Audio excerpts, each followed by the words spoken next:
Nunca debes juzgar a nadie por cómo es o por lo que tiene, ya que no sabes lo que ha tenido que hacer para llegar hasta donde está. Por ejemplo, mi tío Rogelio, todos lo consideraban una mala persona.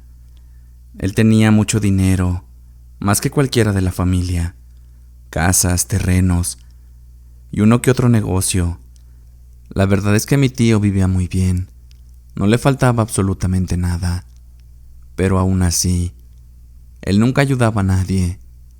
Mamá me contó que de todos sus hermanos, él fue el que más carencias tuvo. Cuando él se casó, batalló bastante, apenas le alcanzaba para lo básico, y las cosas se pusieron peor cuando su hijo enfermó. Después de 1 año, el niño murió porque no pudieron pagar la operación. Ese fue el punto en el que todo se vino abajo. Su esposa lo dejó poco tiempo después, y simplemente mi tío desapareció. Se fue de la ciudad varios años. Nadie supo nada de él durante todo ese tiempo. Pero cuando regresó, ya no era el mismo. Había cambiado por completo. Había regresado con mucho dinero. Todos los días se le veía gastando, como si nunca se le fuera a acabar. Y lo más raro es que nadie sabía de dónde había salido todo eso. Prácticamente era otro. En este punto fue donde yo lo conocí. Él acababa de regresar a la ciudad. Era muy agradable conmigo. Siempre me traía cosas, me invitaba a comer o me regalaba juguetes. Pero en la familia casi nadie lo quería.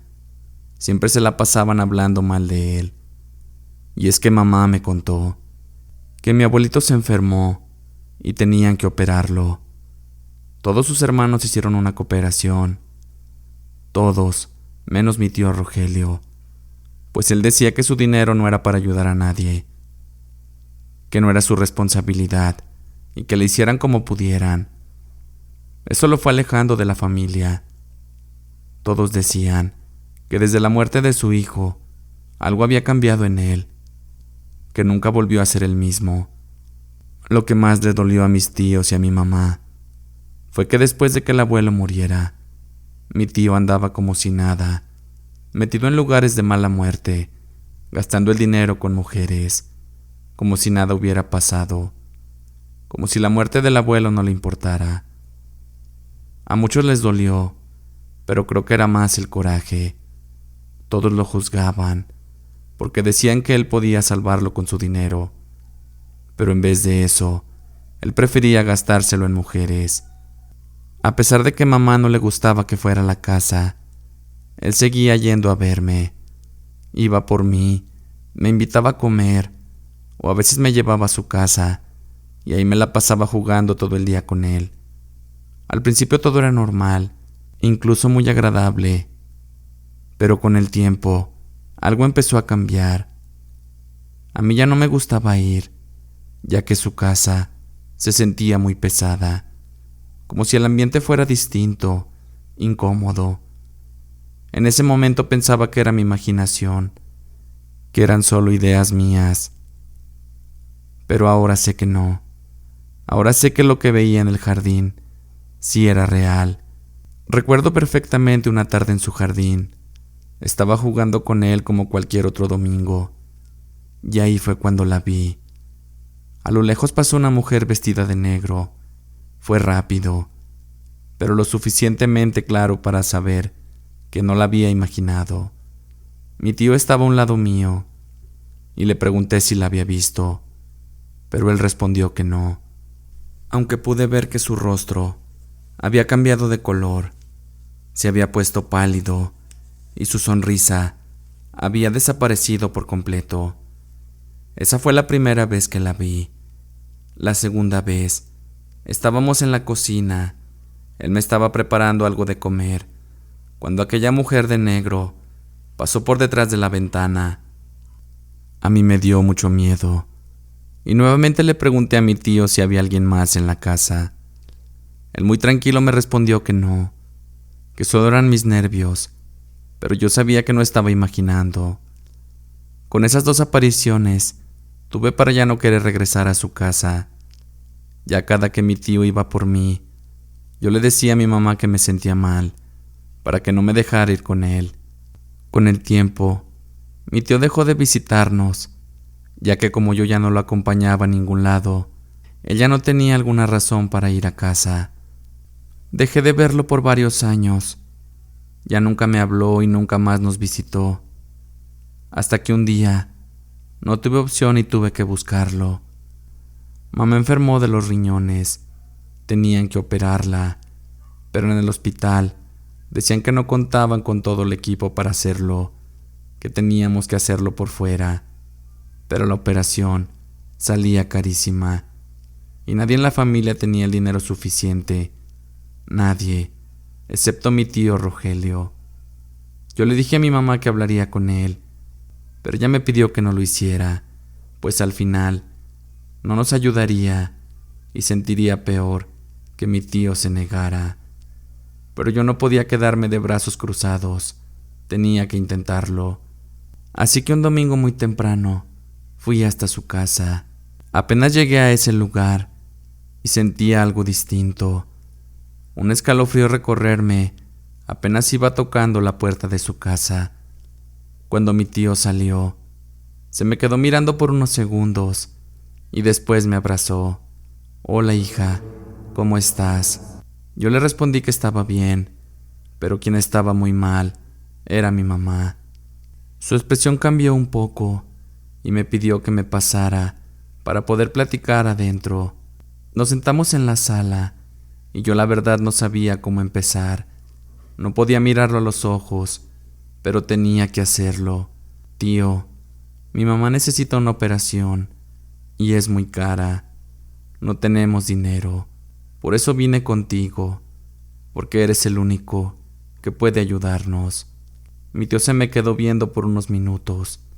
Respiró profundo, después desvió la mirada por un momento y luego respondió: no es tan sencillo como crees, hija. Tal vez ustedes piensan que soy una mala persona, que soy una basura, que no quise ayudar a tu abuelo, pero la verdad es que no podía. Mientras mi tío hablaba, juró que empecé a sentir la casa diferente. Se sentía pesada, como si el aire se volviera más denso, como si alguien estuviera detrás de mí, recargándose en mi espalda. ¿Por qué, tío? Apenas terminé de decirlo, y sus ojos estaban llenos de lágrimas. Cuando por fin mi tío iba a decirme la verdad, en ese momento el espejo que estaba frente a nosotros tronó de golpe. Ambos brincamos del sillón. Él comenzó a temblar y apenas pudo decir: ya está aquí, hija. No puedo hablar. Yo me quedé helada. No entendía a qué se refería o a quién. Yo no veía a nadie. Ahí solo estábamos él y yo. Llorando me dijo: por favor, vete. No puedo ayudarte. Sus palabras me partieron el alma, pues por un momento pensé que mi tío sí me ayudaría, pero no. Al parecer sí era la basura y la mala persona que toda la familia decía. Salí de su casa llorando y le dije que no me volviera a buscar. Pasaron un par de meses y mamá estaba empeorando. Los médicos eran claros: si no operamos, no le queda mucho tiempo de vida. Ya no sabíamos qué hacer. Yo me sentía muy desesperada, así que empecé a buscar la forma de ayudarla, lo que fuera. Una tarde que estaba en el parque, ya no podía más. Me puse a llorar y entonces sentí una mano tocar mi hombro. Era mi tío. Al verlo, sentí mucho coraje. ¿Qué quieres?, le grité muy molesta. Él no dijo nada, solo se sentó a mi lado y después comenzó a hablar. Hace mucho tiempo, cuando tú apenas eras un bebé, yo estaba casado. Tenía una familia muy bonita, mi esposa y mi hijo Alan. Su voz se quebró mientras él estaba hablando. Mi hijo se enfermó y no tuvimos el dinero para curarlo. Así que después de un tiempo, mi niño murió. Después de su muerte, todo se vino abajo. Mi esposa y yo nos separamos y yo me fui de la ciudad. No les miento si les digo que mientras él me estaba platicando todo, aquel ambiente en el parque cambió. Se sentía frío, se sentía pesado. Mi tío estaba en silencio y le pregunté qué había pasado después. Yo ya no quería vivir, hija. Todo me salía mal. Pero entonces conocí a una mujer. Ella me habló de la Santa Muerte. Me dijo que ella podía ayudarme, que podía darme todo lo que yo quisiera, siempre y cuando cumpliera algunas condiciones. ¿Y qué crees que le pedí yo? Lo que me había hecho falta para salvar a mi hijo, el maldito dinero. Ella me lo dio a manos llenas, pero una de las condiciones era que yo no podía ayudar a nadie, que ese dinero solamente era para gastarlo en mí. Si yo rompía el pacto, ella vendría por mí. Al escucharlo me quedé en silencio. No supe qué decir. Sentí un frío recorrerme todo el cuerpo. No sé cómo explicarlo. Era como si algo no estuviera bien. Pero al escucharlo, todo empezó a tener sentido. Su frialdad con mi abuelito, su distanciamiento con la familia, su forma de ser. Mi tío Rogelio me miró a los ojos. Estaba llorando. Yo sentí un escalofrío recorrerme por todo el cuerpo. Así que le dije: no te preocupes, tío. Todo está bien. Pero él negó con la cabeza. No, hija. Nada está bien. ¿De qué sirve tener tanto dinero si no puedo ser feliz? Además, no quiero verte así. Tú fuiste la única persona que siempre me quiso realmente. Así que tengo que ayudarte. Y pase lo que pase, eso voy a hacer. En menos de una semana, él se encargó de todo. Internó a mi mamá en uno de los hospitales más caros de la ciudad y pagó cada gasto. Parece que no le importaba el dinero. Parece que no le importaba su pacto. Pasaron los meses y gracias a Dios, mi mamá se recuperó. Poco a poco todo volvió a la normalidad. Mi mamá empezó a recuperarse y mi tío se veía más feliz, más tranquilo, como si por fin hubiera encontrado algo de paz. Pero esa paz no duró mucho. Una tarde que estaba en casa esperándolo, sonó mi celular. Era él. Contesté muy emocionada: hola, tío, ¿a qué horas llegas? Él respondió: hola, hija, esta es la última vez que te llamo. Yo sentí como el corazón se me detuvo. Ya viene por mí. No hay vuelta atrás.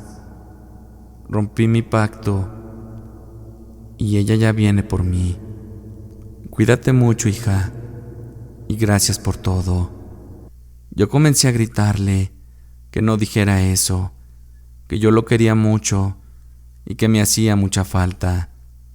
Pero él ya no respondió. Lo único que escuché fue su respiración agitada, desesperada, hasta que de pronto la llamada se cortó.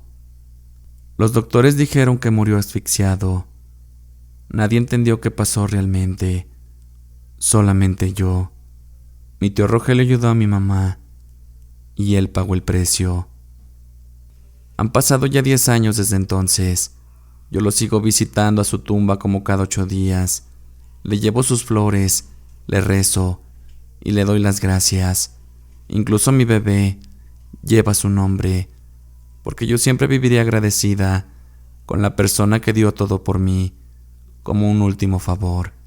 Recuerden que si les gusta el contenido, no olviden darle like, suscríbanse, activen la campanita de notificaciones y sigan escuchando más relatos, donde hablamos el lado oscuro de la realidad.